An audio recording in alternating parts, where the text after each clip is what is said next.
Hey guys, we're live here with Pro Prep Baseball. I'm Ken Arnold. Tommy Weber. Hey, thanks for joining us here on a Sunday night. We got a lot of stuff to talk about tonight. We got a lot of great topics. We've got a lot of good questions that already came in on our Facebook page, and I'm going to go there right now, and I am going to make sure that we are live over there, and then we're going to go. Yeah, there we are. Look at that. Hey guys. There we are, Tommy. We're live on. We're hot. We're hot. I know we are. We're hot. Very hot. Very hot. We're hot. You know, people. Hey, there's Renee. Renee's on, so at least Renee thinks we're hot, which is fantastic. So we got a lot of stuff to talk about this week, Tommy. I had a great week. We had our annual Christmas party here in Annapolis. It was fabulous. We had a ton of people at the house. A lot of people, you know, I haven't seen all year. People that actually I like, and I invite them to my house. Sorry, you weren't on that list. No, I'm kidding, Tommy. you were of course on that list, but you never come. I'm on the record as saying I'm not sure what's going to happen. I don't know if I'll be responsible for my actions if I'm forced to watch one more Hallmark Christmas movie with my wife. Oh my God, are you serious? Dude. My wife was just watching one. I had to come down here. Yes. One. My wife watches them consecutively, like in a loop. Like it's the same movie. It's the same movie. They just change the characters. Exactly. And the town, and the small town. Right. Yeah. And everybody leaves the $1 million a year job to go work in the Christmas tree store in the little town. I mean, yeah. And it's crazy. It's crazy. Absolutely crazy. And there's like 4 channels now that are running these movies over and over and over again. Well, I do have to say, I am in one. So I'm waiting. You know, I figured you had to be. Basically, every actor has to be because there are so many of them. Yes, I am in one. It's called Christmas Ranch. You can check it out on Netflix. Tell your wife, check it out on Netflix. Christmas Ranch. Yeah, thanks a lot. I'm in the first 3 minutes, and then she can turn it off. No, they don't. They don't.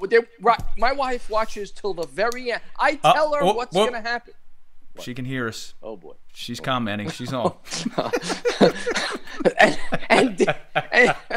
and ended that conversation. So let's talk about baseball, Tommy Weber. What a beautiful woman, though. I'll tell you right now. Yeah. What a wonder. Yep. She's my rock. She is actually my rock. She is awesome. But okay, that's enough. All right, enough about the movies and our lives watching them. Yeah. All right, fair enough. Fair enough. All right, so let's get into it, man. I got a lot of great questions tonight from people who came on and made comments earlier. I'm ready. Let's get into it. All right, so Renee sent a couple questions in, and he wants to know the most favorite games you ever watched. Major league games. Go ahead, Tommy. What's one of your favorite games that you ever watched? I think I have 3. Game 6, 1975, Carlton Fisk home run. Mm-hmm. That may have been the greatest game I ever saw. Maybe. The Jack Morris game was unbelievable. I watched that to its conclusion. That was just incredible. What a game that was. Kirby Puckett, fantastic game. Probably the best game, though, I've ever seen is the Aaron Boone game. That game was unbelievable. I mean, the Yankees were dead. They were left for dead, and you know, Posada gets the base hit. They leave Pedro Martinez in too long. The game just had so much drama. Mariano Rivera's 3 innings of incredible relief pitching, and then the unlikely hero, Aaron Boone, to get them into the World Series. Just an amazing. I was right here in this room watching that game. That was unbelievable. Yeah. Well, I agree with all of what you said. All those games were fantastic. I was 2 in 1976 or 5, whenever that Carlton Fisk was. I was too little. I don't remember that game at all. I was 4. I was 4, but I was a savant. Yeah. I was a savant. You were not 4. You're older than me. Okay. So. Okay. But you can't tell by the hairline. Damn. Yeah, I know. So one of my favorite games was the 88 World Series, the Dodgers. Any game that Oral Hershiser pitched. Also known as the ground round. Yes, the ground round incident. But I remember those games, and I remember the ground round incident as well. Yes. Those games were great. They were great. Those were fantastic games. I love those games in that 88 World Series. I'll tell you what was an epic game was the 86 Houston Astros and the Mets. That 11 or 12 innings. That game in the I guess the National League Championship Series. That game was ridiculous, back and forth, just a magnificent game.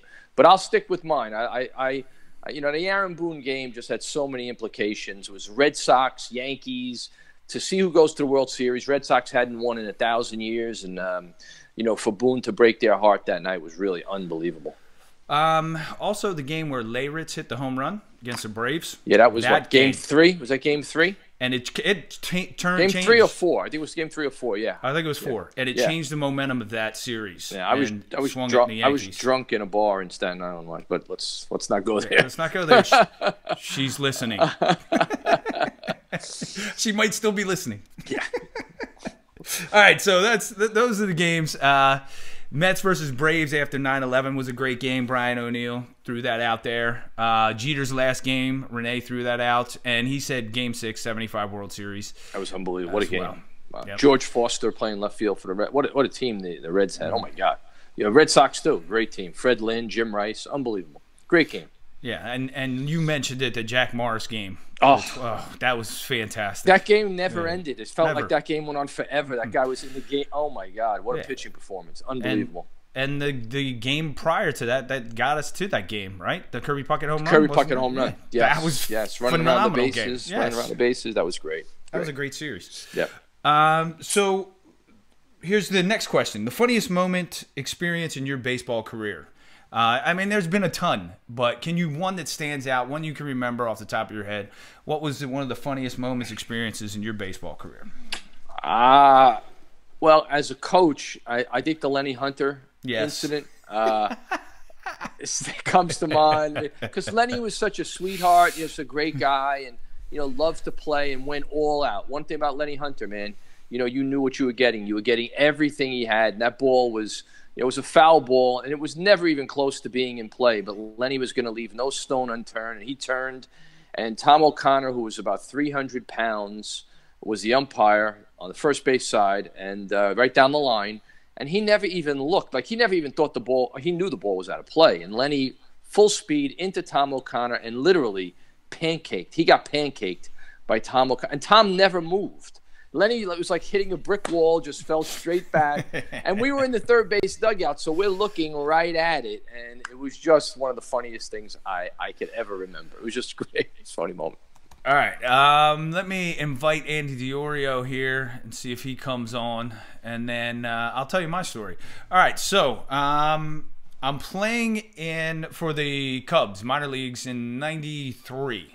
And I get moved up for the day to play in a big league game. Right. So I get there. Andre Dawson is there, and Mark Grace is at first base. Sandberg was playing on the road. It was a split squad game, so I didn't play with him. Sean Dunston was at shortstop.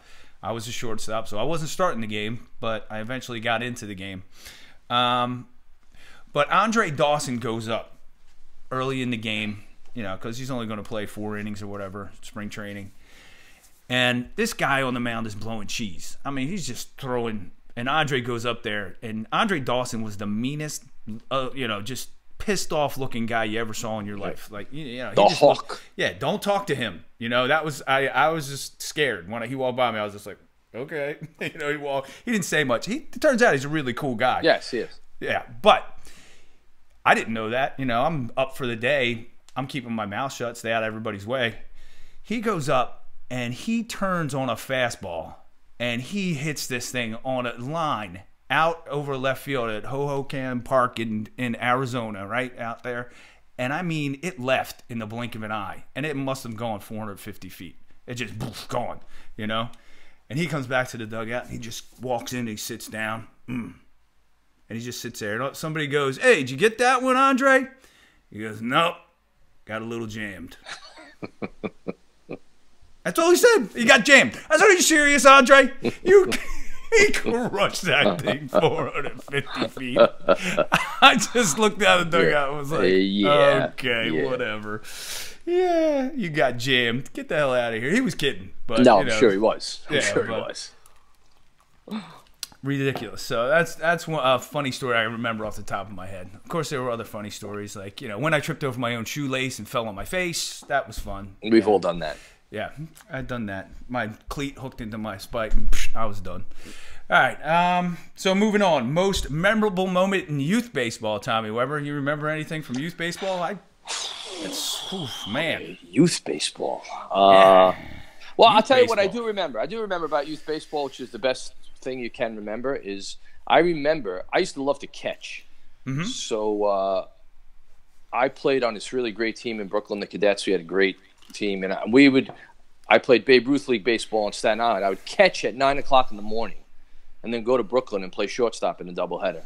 And, I mean, it just for a kid to do that today, they'd never do it. And I just think that we had such a great advantage at being able to play so much that you got to play any position you want. If you were good, you played any position you wanted. You really experienced the entire game. And my Sundays with Tommy tonight is dedicated to the disappearance of the multi-sport athlete by necessity. I just don't think that you could do that anymore because kids don't log enough time playing baseball alone to become proficient enough so that they could sacrifice time playing another sport. And we played so much. We were inundated with play and practice. It's really all we did. So although I remember lots of great moments in youth baseball, the experience of youth baseball I felt was so rich and fertile that I really remember it fondly. And I'm not so sure kids that play travel ball and this kind of audition stuff that they do now are going to remember it as fondly as we were allowed to. I read something the other day. Actually, the commissioner of our league, our baseball league, sent out an email, and in it was the new pitching program that we all have to agree to. Oh God! With our pitchers, right? And it comes from Major League Baseball. Safe pitch, something like that. I don't know what it is, but in the rules of this, like the fourth or fifth rule down, is the player cannot play any other sport during the year. What? Yeah, that's what it said. I can send it to you and show you the link. I was like, what? What do you mean? They can't play lacrosse? They can't play... And what happens if they do? Yeah, they can't run track. What are you going to do? Kick them out of baseball forever? They can't play baseball? I mean, I don't understand. I'm not saying that kids shouldn't play other sports. I played 4 sports in high school. But the critical difference here is that when I got home, I threw my school bag, down. I ran out and played for hours and hours and hours. So I logged this requisite time such that I had the luxury of being able to play another sport because we played so much of it. Yep. Now, I'm sorry. It's undeniable. Kids just don't log as much time as they did. That's why the schoolyards, the baseball fields, and the playgrounds are empty. They're vacant. Nobody plays anymore. Yeah. And I don't know how you could be a 2-sport athlete unless you want to be a jack of all trades and a master of none. Yep. Kurt Grunsfeld joined. Remember Grunsfeld? Kurt? Of course. Yeah, remember Absolutely. Kurt. Yep, he's on. So my moment in youth baseball, and like you said, the experience of just playing it and being around your friends and having a good time, and the coaches I know what it was. What was it? It was when the Atco Tigers played the Atco Cubs at Atco Field. Yep. Go on. Okay. Mrs. Atco was crowned that day. Exactly. Miss Atco. She came out with the sash. Yep. Right? Yep. And Atco Memorial Tires was the sponsor of one of the trophies. You've hit the nail on the head so far. Everyone's getting the theme here. That's right. Atco Pizza supplied all the pizzas.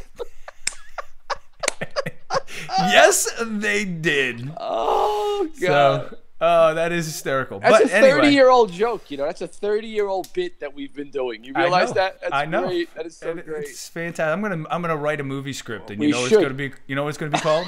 Atco. And that's it. Instead of Fargo. Yes, Atco. There it is. Oh, God. I'm getting Buscemi. He's gonna be in it. That's great. That's great. It's going to be good. It is going to be good. So anyway, we won the championship. I pitched in the Little League.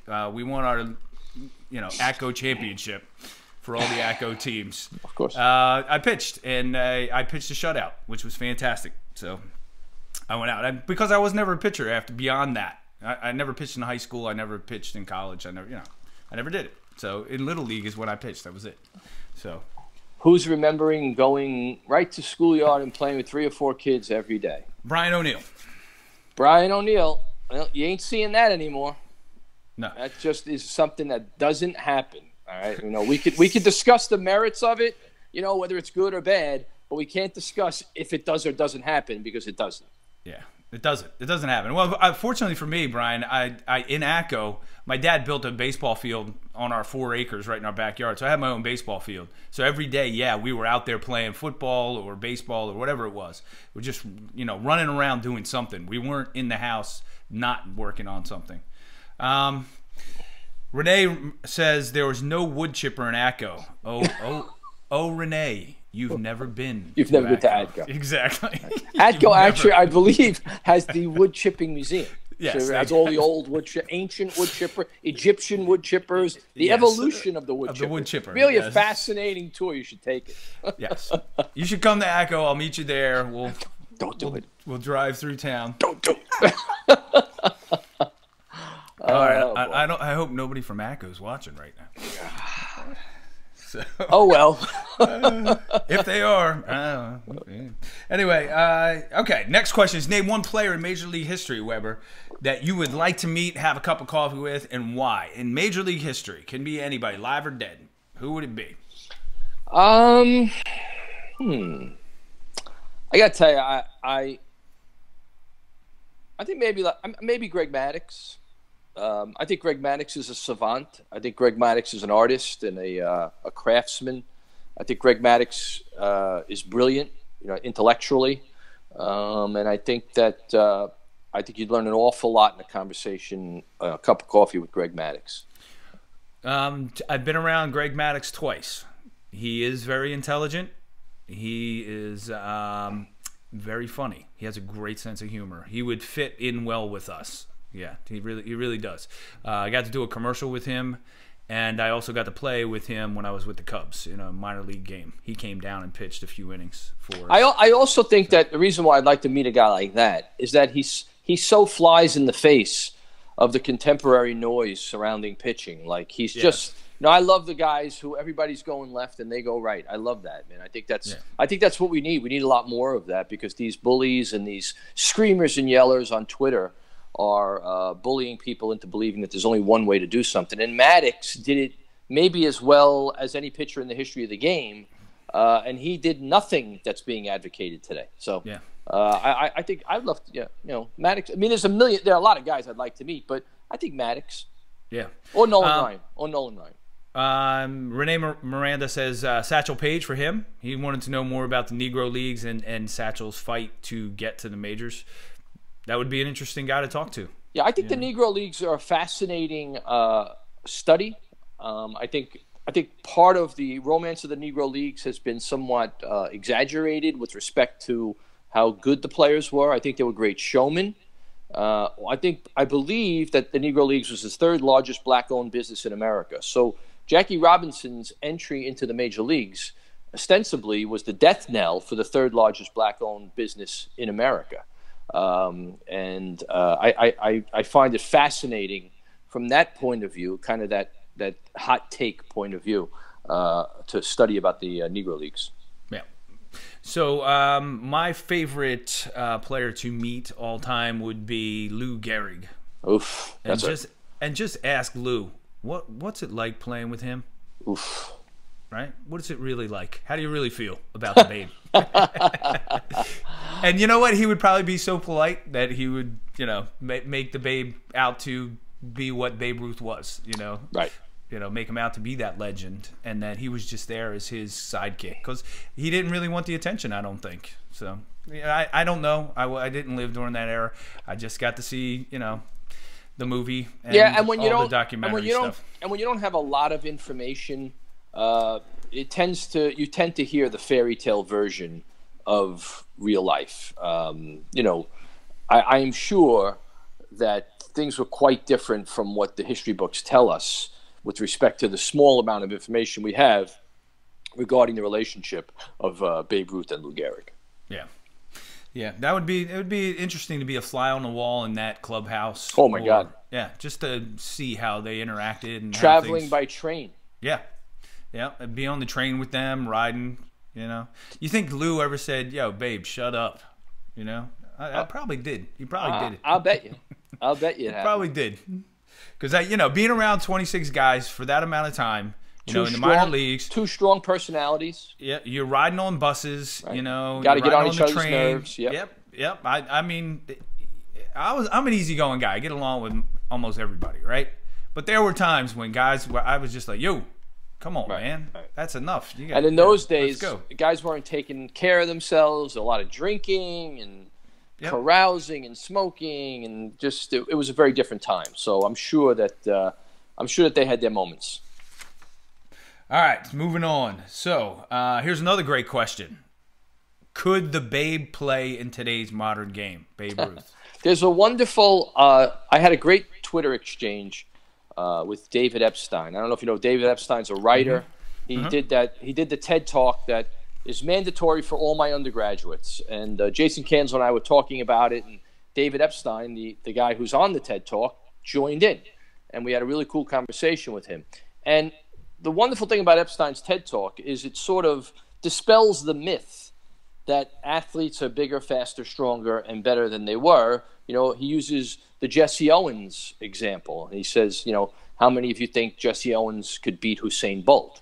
And most of my students think that Usain Bolt would win by like 10 strides. Yeah. And when they do the biomechanics, it's more like literally a nose. Yeah. Literally a nose. Because when you take the difference for the conditions that Jesse Owens operated under and the ones that Usain Bolt operates under, it's really more the change in environment than the change in athlete that has given us better results. Yeah. I think Babe Ruth would be a dominant player in any era, because if Babe Ruth played in this era, he would also benefit from all the training. He would benefit from all the equipment. He would benefit from the tiny ballparks, the juiced up ball. Yep. Oh, and by the way, the ball that they take out of the game every pitch. Yeah. Right. Every single pitch. Yep. Absolutely. And also, Babe Ruth played with the 15-inch mound. The mound is now 10 inches. Everything that's been done since 1968 has conspired against pitching and in favor of hitting. Yes. So Babe Ruth would dominate. And if he was just a DH, Babe Ruth? Oh, my God. Yeah. And then, as he got older, he didn't have to play the field. Right. He would be David Ortiz. I think that's a great question. I've thought about this a lot. Is, how do you value a player who plays every day against a guy who's just a DH and never plays? I think David Ortiz is a really curious example of how you could value one player against another when one player doesn't play. He literally has. I don't know if David Ortiz owns a glove. In his career, he probably borrowed somebody's glove to play first base when they played in the interleague stuff. But playing every day wears on you. It's hard to play every day. When all you have to do is hit, it would be like all you have to do is go behind the plate. All you have to do is play shortstop. When you've got to do both, it takes its toll on you. And I'm torn about letting guys in the Hall of Fame that weren't players. Yep. Yeah, no, I agree. Because I remember come August, end of July into August, and I was out there for 30 straight games. My knees, my legs, they felt it. I would be icing down after games, and it was just tough. And then you got to get up and do it again the next day, another 9 innings. I don't know that you could possibly put a value on. Well, a value on how much the toll is on your body. A guy like Jim Edmonds was a great player. I'm sure when Jim Edmonds sees these guys that are getting into the Hall, like David Ortiz is going to get in the Hall of Fame, he's going to say, wait a second. I was a great player. I could hit, run, field, throw. I did everything. Everything. 5-tool guy, right? Right, yeah. And he's not going to get in the Hall of Fame? Fred Lynn was a great player. These guys played both sides. Every day. You need two guys. If all you have is David Ortiz, you need another player. You don't need another player when you have Jim Edmonds or you have Fred Lynn or you have Bernie Williams or somebody. They play, they're on the field and they're at the plate. Every day. Who said this? Weber. I told someone that Who's saying that? It's Brian O'Neill. He says, I told someone the act of taking the ball out of every pitch has helped hitters. He thought I was crazy. Yeah, tell that guy to call me, and I'll tell him he's a moron. Of course it has. Why do you think they take the ball out of play every time? Are you kidding me? These guys were playing with a ball that was used for an entire inning or two. Yeah. And they knew how to use the scuffs on it, the scratches. They knew how to deal with that. They learned it. They learned how to use it, utilize it. It wasn't that long ago. It was actually after they came back from the strike in '95 was when they really started to proliferate throwing the ball into the stands because they had to make up to the fans. They wanted to now be fan-friendly. And they wanted to generate more offense. So they said, you know what? We're having every pitch is going to be thrown with a brand new ball. Why? Create offense. And right, the ball, when you get it new like that sometimes, is slippery and you can't get a good grip on it. Absolutely. And the pitcher might not be able to give it enough spin or whatever it is. You know, he's not getting enough spin rate, Weber. Oh, please. Enough velo. Shoot me. I was watching the winter meetings and what's his name? Plesac. Every other word out of his mouth was velo and spin rate, and I was like, "Shut up, Plesac, man." You know, he doesn't even believe that. That's for the benefit of the broadcast. Yes, because you got to buy into the lingo, otherwise you sound too old school. Yeah, I mean that's what he was doing. So Renee says Babe Ruth would have been a great pitcher DH in the modern game today. And he may have been, he may have been. Ohtani, he may have been just like Ohtani. Babe Ruth's one of the greatest pitchers of all time. All time. Yeah, he's great. He's got great numbers. And he's the greatest player of all time. I mean, that's why when people talk about who's the greatest player, it doesn't even – Babe Ruth's on another level. He's so far ahead of whoever's second that you can't even measure the distance. It's Babe Ruth, and then you start talking about everybody else. Yep. Okay, so moving on from that. We talked about the one sport athletes. Boom. Okay, so you coach college players. In the summer for the Whitecaps, you're always recruiting. You're always looking at new players, and you get a new group of guys every year.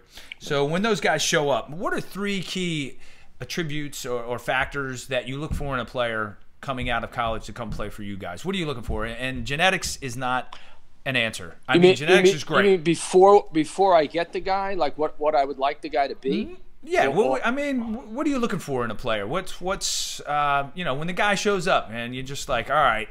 Well, if I'm already there, the players that I gravitate towards, that I notice right away, are the ones who engage. A good example of that is like Connor Smith, who was a freshman All-American at Central Michigan, Western Michigan, and he came out and. We had a lot of big school guys hanging around. We were taking some fungos and fooling around and doing some work. And he came right in and he said, "Can I join you?" And I was like, "You never have to ask that, man." But the fact that he wanted to join us, and by the way, Connor Smith worked as hard as anybody I've ever had play for me, every single day, early work. That's the first thing that draws me to you. Are you because believe it or not, certain conferences, guys will come in and think that it's a little bit beneath them because they come from like the SEC or whatever. Sure. Those guys, to me, I want no part of. I want a guy who wants to engage, because if he wants to engage, he wants to work, he's going to get something out of it. I'm going to get something out of him.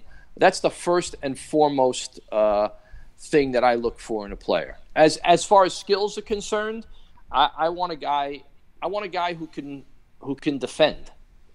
Because if you want to win, you got to make plays. You just have to. Guys, you come out to the Cape, guys get humbled at the plate. Really, really good players hit 230. So you got to be able to make some plays, steal a base, get on base, make a difference in the field. That's the kind of player that I'm attracted to. Excellent. Dan Ford joined us. Hey, Dan Ford, thanks for coming on, man. Good to see you. Danny. Yep. Good to see you, man. Yeah, I like all those things. I gravitate towards guys who, like you said, engage, but also have a sense of humor about, they're looking to have fun. They're not out there just totally just boom. You know what I mean? I think one thing that you could probably bear witness to is I don't take it very seriously. Yeah, I mean you do, but right. You I take build the work. fun into I take the it. work seriously. Yes. I take the work seriously. I don't take myself seriously. I don't, we're playing. If you take it too seriously, this game will eat you up. It's it will just you're dead. If you got to be able to flush it, man. And the guys who I've seen really, really excel, AJ Graffinino, I spent 2 years with, one of my favorite kids of all time. AJ, just understood that it was one at bat. Okay, next, and it was one play. Okay, next. Then he became like the team leader and the de facto captain on a championship team. Now he's with the Braves and he's going to have a long career. But I don't think that's stressed enough. I read Twitter and I see all the social media stuff and, baseball is life and I would kill for another, when you start having that attitude, the game will own you and it will eat you alive. Yeah, and I think early on in my playing days in college, and maybe my first few years of playing professionally, I took it too seriously. We all did. That's what young people do. More fun with it. Yeah, right. That's instead of having more fun with it. And the stakes are high. Let's face it. The stake and the window closes in a heartbeat. Quickly. Like that. Yep. They were telling me at the age of 25 I was too fucking old. You are. Sorry, right. I didn't mean to say that. But yeah, they said you're 25. Yeah, you're too old. Okay. I had a great spring training. Yeah, but we got these two 18-year-olds we just signed. You're going. Yep. So, and I've had that conversation more than once with a general manager. So, a couple other key factors. I want kids that come in and they want to learn. They're not like you said it's not beneath them. Oh boy. They come in, they want to hear different opinions. They want to have different approaches. They want to see. I'm a big fan of Bruce Lee's having no way as way theory, where it's not done one certain way. I agree, man. It's not Taekwondo, and then this is exactly how it needs to be done. It's not Kung Fu, and this has to be done this way. It's not crane style, tiger, whatever. But he said, take the things that work for you, experiment with things, take the things that work for you and that you feel fit into what you're doing, and use it. Yeah, you got to, in order to implement that kind of culture, boy, you got to be able to trust. Yeah. As a manager, you have to be able to trust, and I've always trusted my players because I knew one thing. I couldn't run out there anymore. I wasn't allowed to play anymore. So once you're not a player, you can only be a manager. And being a manager means I got to trust that my guys could do it. And if they're not going to do it, well, we turn the page and we get after it again tomorrow. So in order to be like that, and that's the way that's my dream team, is a bunch of guys like that. You have to be able to trust and let go, and that's hard to do. Yeah. Brian O'Neill said he wants kids at any sport who are willing to try different positions as well. Oh God, please. You don't get much of that at youth level. My God. When I was at the Mets in 2014, we had 5 catchers in Brooklyn. Okay, none of them could catch. Yeah. There are no catchers. So what do I tell parents all the time? Make your kid a catcher, not because he's going to go to the major leagues, but because nobody wants to catch. So do the math. Every team has 2. If your kid could just catch and throw the ball a little, he doesn't have to be great, block the ball, receive the ball, he's going to play all the time. Mm-hmm. If you take that same kid and make him a left fielder, well, if he doesn't hit, the next kid who does hit is going to move your kid onto the bench. Yeah. Play every position. Play the middle of the field. Learn the skill positions. You'll play, and as a result, you'll enjoy more. Yeah, guess what I do, Renee, on a regular basis? I do move my shortstop to center field. You know why? Because it's one of the key positions on the field. Center field, if you don't have a strong up the middle catcher, pitcher, shortstop, second baseman, and center fielder, what do you got? So I don't have any problem moving my shortstop to center field, and I don't care what the parents say. I need somebody to run down fly balls because guess what? The age level I'm playing at now, kids hit fly balls a lot, and I need somebody that can run it down, right? And center field, there's no foul lines in center field. Yeah, if you're a left fielder, there's only so much room you have to protect. If you're a right fielder, there's only so much room you have to protect. If you're a center fielder, you got to be able to go the whole length of gap to the gap. field, for God's sake. Gap to gap. It's a critical position. But yes, they should play. Look, we're going to get back to this. If you really want to cure all this, you'd limit parent participation, you'd limit adult participation, and all of this stuff would work its way out. That's why the real tragedy is the empty schoolyard and the empty sandlot. Yep. Well, thank you for agreeing with me, Renee, because Yeah, you moved the kid, and his mom gave you some crap. He thanked me when he got to high school. Yeah, because there's nothing wrong with playing right field. You know, it's an important position. They're all important. That's what If parents are complaining, it's good. That means something good is happening. Yeah. If a parent is complaining, it's probably good for the kid. All right, Brian O'Neill says, Weber will remember I tried out for third at Wagner. I wasn't very good. I do. But I hardly pitched in high school, and then he became a really good pitcher for Wagner. Excellent. Yeah. Excellent pitcher. Excellent. He beat North Florida. Awesome. North Florida, man, they got a good program, too. Oh, my God. Yeah. Yeah. Before the game, they were hitting missiles. Yes. Their BP, they hit like 30 homers. We hit like 3 balls to the warning track. I said to Richie, I think this is going to be a long night. And sure enough, O'Neill comes. Hey, listen, when you got a starting pitcher who throws a gem like that, you could win. And we did. Very good. Awesome. So moving on from that, well, I had two. You know, they have to enjoy themselves, enjoy the game, and come to learn. You mentioned defense. If a physical, you know, I would like it if you know, the kid shows me that he's a good athlete. You know, yes. And he doesn't have to be. You know, he could be like John Kruk. You know what I mean? He doesn't have to be muscular and built. You know, I just want to know that he can walk and talk and chew gum at the same time. That's what I'm looking for. Yeah, I want a kid. If I see a kid, he comes up and he's juggling the ball and throwing it behind his back and skipping rope. That's the kind of kid I want. Yeah. If I see a kid, he comes up and he's reading like a calculus book. Yeah. He's probably not going to play very much. And then you tell him to go out to the to shortstop or something, and he takes 2 steps and trips. And yeah. He's not going to have a long career. No, he's not. That's not the kid I want. So, I'm getting updates, scores from Renee. Eagles 3, Rams nothing. All right, wow. Sweet. Yeah. Offensive juggernaut. Yeah. The Eagles. They got a whole 3 points. I'm so proud of my Eagles. Go Eagles. Fly, bird. Fly, Eagles, fly. All right. The Wilson Ramos to the Mets, Webbs. What do you think about that deal? He's the reliever? No, he's a catcher. Oh, they got Wilson. Oh, that? Really? That happened today? Yeah, they got him. 2 years. Yeah. So he was with the Phillies. Got him as a rent-a player last year. Didn't work out really with that, you know, because the Phillies faded fast there in the second half of the season. But they got Wilson Ramos to the Mets. He hit .306 last year with 15 home runs and 70 RBIs. Who'd they give up? He signed him as a free agent. He was a free agent. Yeah. That's a great deal. Excellent deal. I give them a lot of credit because they have no catcher. No. And that means they can finally end this d'Arnaud nonsense and move on. That's a big upgrade. That is a dramatic upgrade for them. That's a big deal. Yep. Big deal. I think that Brody Van Wagenen, is that his name? Von Wagenen or whatever, the Mets GM?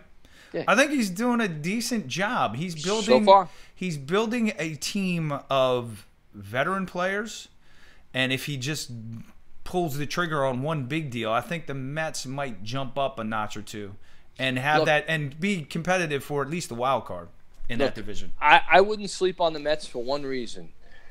If their pitching is healthy, the National League is terrible. Mm-hmm. You can tread water in the National League. If you have 3 top-flight starting pitchers and a mediocre team, unless somebody runs and hides, you can tread water for a long time and be a significant contender in the National League. Yep.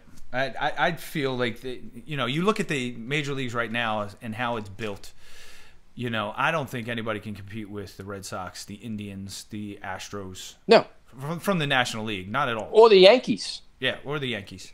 You know, they're just too good. They're too well put together teams. You know, especially the Red Sox and the Astros. You know, somebody's got to play in the World Series from the National League. So, give me your right now, as of today, the way, and obviously things are going to change when free agents sign. But your World Series game for next year, who's playing in it? Who do you think? Who are your World Series favorites? If you had to pick today, and we'll do this again in the spring. You know, right before spring training, we'll pick teams again. I don't think anybody's caught the Red Sox yet. Yeah, not with the moves that have been made so far. I don't. Think. I mean, it's early, and some moves, still to come. But I got to tell the Red Sox. If I'm the Yankees, and I'm a lifelong Yankee guy in New York City, but the Red Sox are scary. The Red Sox are no joke. Yep. You know? So Renee says the Mets with a strong closer and a setup man, right? The Mets didn't they get Familia, Joris Familia? But I think he's known as a kind of a choke artist. No. I don't think the Mets are looking good yet because they have so far to go. But I will say this: if their pitchers stay healthy, they could tread water. They need, if this is as far as they're going to go, they need like Conforto to have a breakout year, and they need Ahmed Rosario to become, a kind of a top flight, not an elite guy, but at least an outstanding kind of young player, which he hasn't done yet. If that happens, the Mets can be viable, definitely. Yeah, Familia was a setup for the closer from the Mariners. Right. Okay. The Mariners, they got that guy. Okay. So you're saying the Red Sox in the World Series? Who's your National League pick if you had to choose somebody? Could be anybody really in the National League if you ask me. Because who's strong in any division? The Cubs are okay. I don't like the Cubs. I don't Dodgers, like Joe Madden. The Dodgers are okay. They'd be better if they had a better manager. From the East, what are you looking at? The Braves, maybe the Nats. If the Phillies make a splash, maybe. Maybe, but they got to go out and they've got to sign either Harper or Machado, and I think that makes them a contender. But they got to go out and get that bat. If they don't, then and you know what? I was gonna bring this up as well. You know what would be a good move for the Philadelphia Phillies because he's available right now. They need somebody at third base who's better than what they have right now. I think they need to go out and sign Tulowitzki to a 2-year deal and have him play third base. He can play it. He's a shortstop. How's his health? That's the gamble you're going to take, right? That's the gamble you're going to take. Right, but if you're going to gamble on that upside. Yeah, I wouldn't pay him. I wouldn't go crazy and give him a ridiculous amount of money. But that's an interesting. I just can't agree. I would not go near those other two guys. I just wouldn't. Which two guys are those? I wouldn't go after Machado or Bryce Harper. I just think you have to dedicate way too much money to one guy. Yeah. I don't know. That scares the hell out of me. I'd rather go after 3 guys. Mm-hmm. So you're saying you wouldn't do a mega deal. That was my next question. Would you do a mega deal, a 6-year, 200 and something million, 300 million deal for any of these guys? Would you? As a general manager. I think the Derek Jeter deal was the only deal I've ever seen that was worth it. And the only other, if your name's not Nolan Ryan, I just can't give you 6 years. Yeah, I can't. Yeah, I mean, I've seen many of a mega deal that just didn't work out. A-Rod in Texas. Josh Hamilton. Josh Hamilton, terrible, right? Albert Pujols. I don't know. Maybe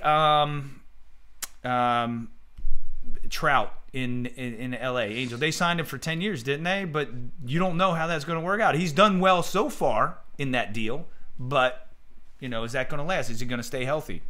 Is he going to continue to play at the level he's at? But that's a different mega deal. You had the luxury of being able to sign him at a very young age. Yeah. When you start signing these guys at 29 or 30, no, and you're giving him 6 and 7 years. A guy like Trout, a wonderful player. Don't get me wrong, but he's like the car that has a lot of miles on him. He's not old, but I don't care how old you are. It's how many miles you have on you. Trout's got a lot of miles on him. Yeah. And he plays a stress position where it takes its toll on you, and he plays hard. I'd be very, very reluctant to give him a long-term deal because I'm just not so sure that anybody can endure and play at that level for that long. Renee said Dave Winfield had a 10-year contract, and that was one of the first mega deals that was ever signed, no? If I remember correctly. Dave Winfield's one of the greatest players I've ever seen. Yeah, of all time. Yeah, I mean, I saw him play Dave Winfield might be the most underrated player I've ever seen. Dave Winfield is... do you think he's underrated? Yeah, I mean, he just doesn't get he doesn't get mentioned in the same conversations as some of these other guys. I don't know. Well, I don't know. Well, I guess he hasn't played in the last 10 years, and, baseball's now become a game of, everybody sucked if he didn't play, 10 years ago. But, Winfield, what a magnificent. Winfield was not only a good, but a great right fielder, center fielder, and left fielder. Yeah. He was so athletic. I saw him go up in Yankee Stadium, up into the stands. Climb how many wall. times? And take the ball back out of away from fans, like in the fans. He would take it away from him. Be in the middle of the double incredible. play with that guy bearing down on you. Yeah. No, thank you. He'd take 3 steps and he'd be right on you because he was so long and lanky. He'd take 3 strides and he'd be right there. Yeah, Winfield was a magnificent player. Magnificent. Yes, he was. And, yeah, he deserved the 10-year contract, and the Yankees had the money to do it. I'll say something crazy. I think Winfield's better than Trout. Do you? Okay. Fair enough. I think he's a better hitter than Trout. I think he's a better defender than Trout. Okay. Struck out less. Yep. But we won't know until, Trout finishes his career, and then we can say, all right. Yeah. But, I mean, I've seen them both play. So, I just, in assessing both of them, I think Winfield was a better player. But yeah. I think Vladimir Guerrero is a better player than Vladimir Mike Guerrero's Trout. a great player. Yeah. Great. I mean, he's the guy that I played against and played, great player. I witnessed him, and I was just like in awe. I was like, holy crap. Yeah. What can't this guy do? He's a freak. Yeah. He'd throw a ball, and you would just sit there and go, okay, nobody else can do that that I've ever seen. So. Yep. Unbelievable. So.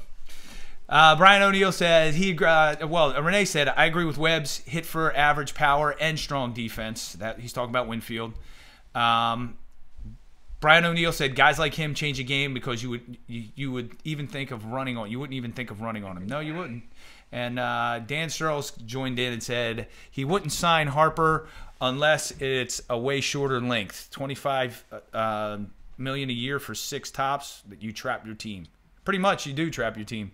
In business sense, you're not going to get out of that, and it's all guaranteed money. That's the problem. It's all guaranteed. Yeah, money. I want to surround myself with a lot of good players. I don't need that one guy who's off the charts. I think you could win with a lot of really good players. I don't think that Harper is as good as the hype either. To be not honest. Yet. No. Certainly not yet. No, he had a terrible season this past year. Not yet. Guys knew how to pitch to him, and he just was. He struck out way too often for my liking, to be honest. He didn't hit the ball. He didn't put it in play enough. So I wouldn't sign him. So if the Phillies want to go out and do that, then they have the money to do it, and still they could probably sign somebody. They need a catcher.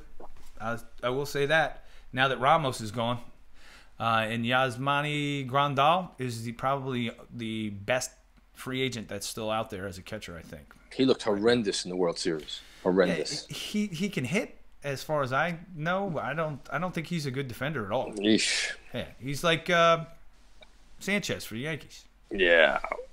Just put a styrofoam cutout back there and let that catch. Right. Yeah, you don't want to go down that road. Yeah.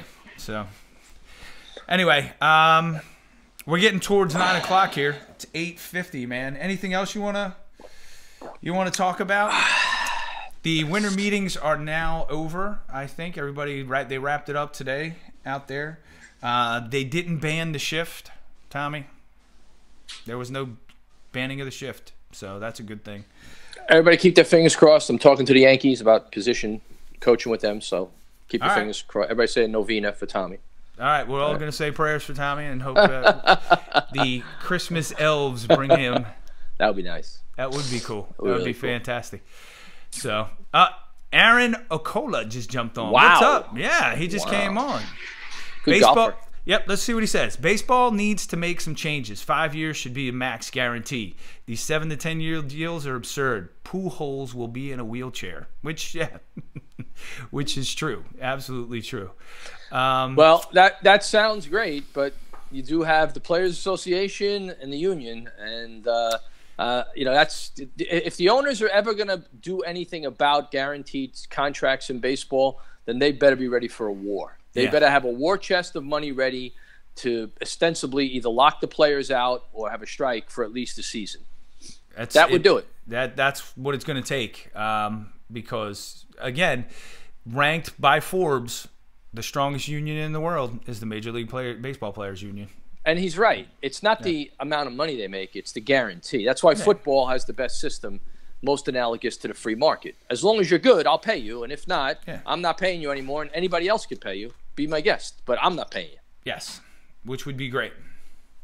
And Dan Ford just said, how many superstar contracts have garnered championships? I don't know. How many? Long-term ones? I don't know. not A-Rod's, not him coming to the Yankees. That didn't garner a championship. He eventually won one, but that wasn't because of him, I don't think, at all. Was he any good in the playoffs? Yeah, he was. He was good in that play. Yeah, in 2009, he was really good. Yeah. But any of the other playoffs that he was in prior to that and after that, he wasn't very good. So, all right. Webbs, I think we talked a lot tonight about a lot of stuff, man. Who's saying to learn how to bunt? What's that?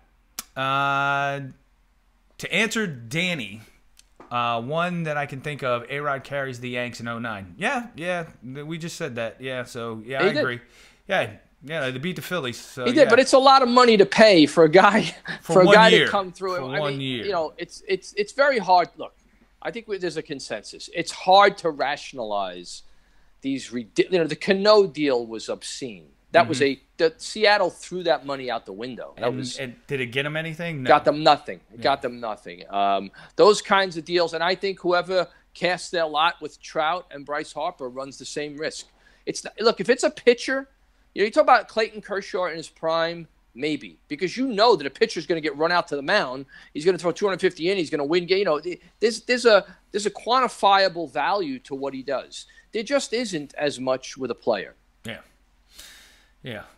Dan Searle says, flip and learn to bunt. Well, yeah, that's Dan's old school in that sense. Yeah, I don't think it's old school. I don't think it's old school. I don't know why you would neglect a weapon that could help you. Why not? It's underused. There are a lot of situations when I'm watching games and I'm like, wow, a bunt right here. And it's a guy who can bunt. It's an outfielder. It's a middle, it's a fast guy. It's somebody who can bunt, a middle infielder who can bunt. And then they don't. They try to hit, the ball 400 feet, and they wind up popping out. In a situation when they could have got an RBI, could have moved the guy over, something productive could have happened. The ballparks are too small. Make the ballparks bigger, and you would cure a lot of this stuff. Because you'd have a lot fewer of those in-between guys who are hitting 17 and 18 home runs. Those guys would be out of the game. Because now they'd be hitting 4 home runs, striking out 200 times a year. They'd have no value. I think the kid with the Dodgers, what's his name? Chris Taylor? Mm-hmm. He struck out 178 times and hit 16 home runs. How is that a valuable player?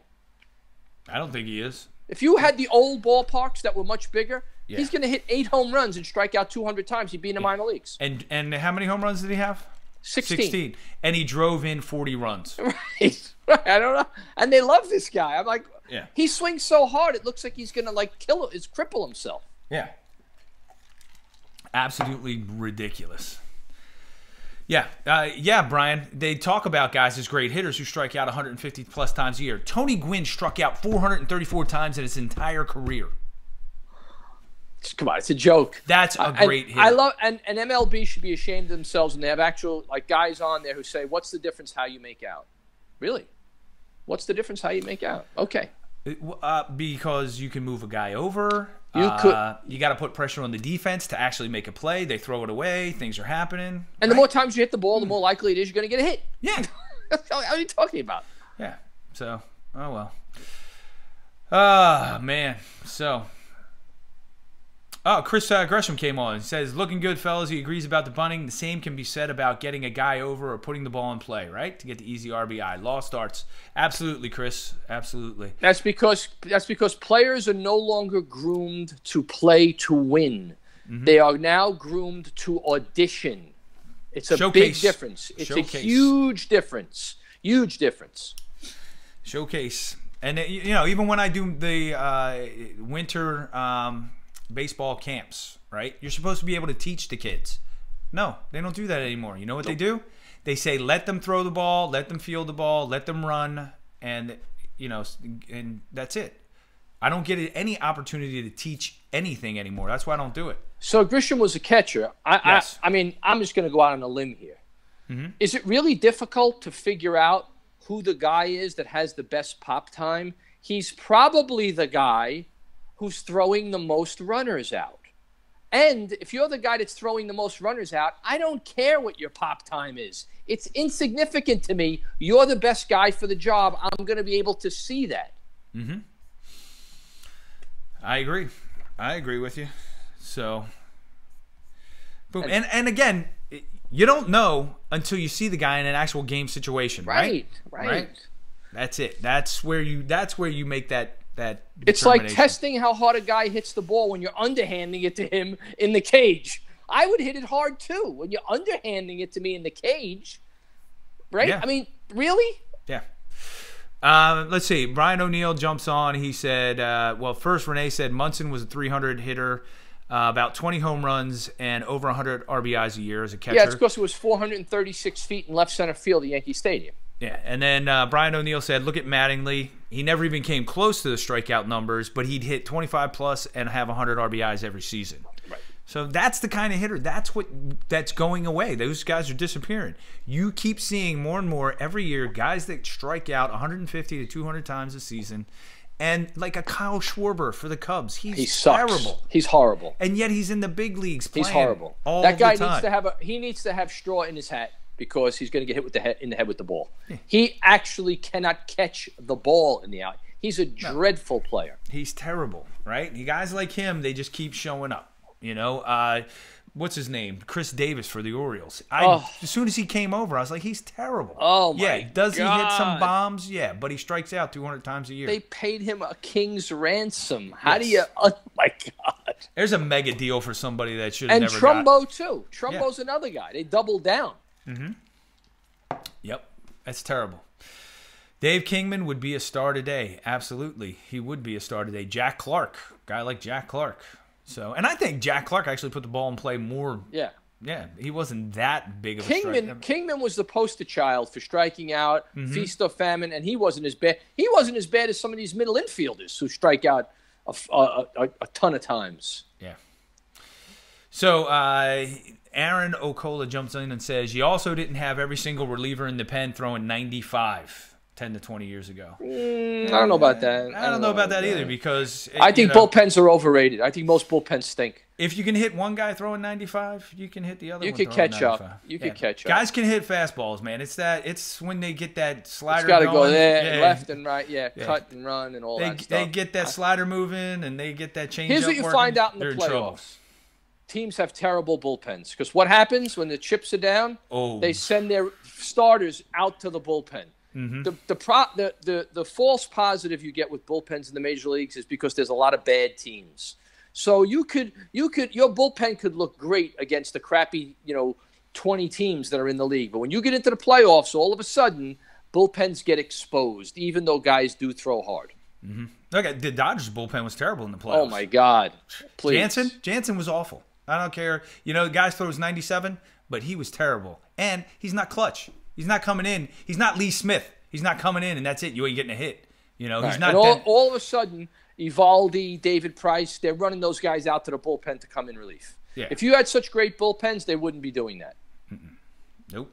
Why? Yeah, and then you got Kershaw coming in and in relief in a game. And come on, if your closers are so good, why aren't they, closing the game for you? Why are you so worried? And if your starters are so good, which, by the way, Dodgers, they were, why are you taking them out in the sixth inning, and then bringing your closer in the seventh? I couldn't understand that with the Dodgers manager. What's his name? Dave Roberts. Dave Roberts. Yeah. He's terrible. He's horrible. I couldn't believe it. Kapler does the same thing. Drives me crazy. Yes, any major leaguer can hit it if it's straight at 97. So who threw the ball harder than Kyle Farnsworth? Nobody. Right? And he got lit up. I think there were plenty of guys who were throwing really hard. I don't think this is as new as people like to think it is. Oh, that's you know who's coming on? It wasn't Chris Gresham. It's Val. I have a trouble saying his last name. It's Val Majewski. He played with the Orioles. He's down in Texas now. No, he's an outfielder. Okay. Yeah. So Val's on. So it wasn't Gresham. It was Val. Sorry, Val. Yeah. But anyway, Val's an outfielder, and he knows. He played up in the big leagues, so yeah, he knows. He's down in Texas now. All right, everybody's bailing right now, so I think we'll shut it down. It's 9 o'clock. Things are happening. I just want to say, Tommy Weber, you have a great Christmas and holiday season. Hey, Merry Christmas. I'm going to take you out. Wait a minute. Whoa. Wait. Ready? Hold on. Stay with me. You ready? All right, I'm here. All right, go ahead. All right. Jack Frost nipping at your nose. And who wrote that tune? Does anybody know who wrote that tune? We get a prize if anybody writes in. Who knows who wrote the Christmas song? Being sung by... It wasn't Irving Berlin, was it? No. Close. Sheesh. Who wrote the Christmas song? Anybody? Who wrote it, man? Nobody's Googling it right now? No, I'm not Googling it. I'll give it to you. Who was it?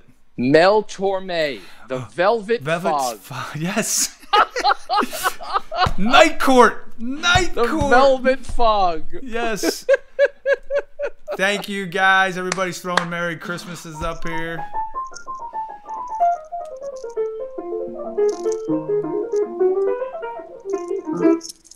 All right, that was awesome. So that was pretty good. That was pretty good.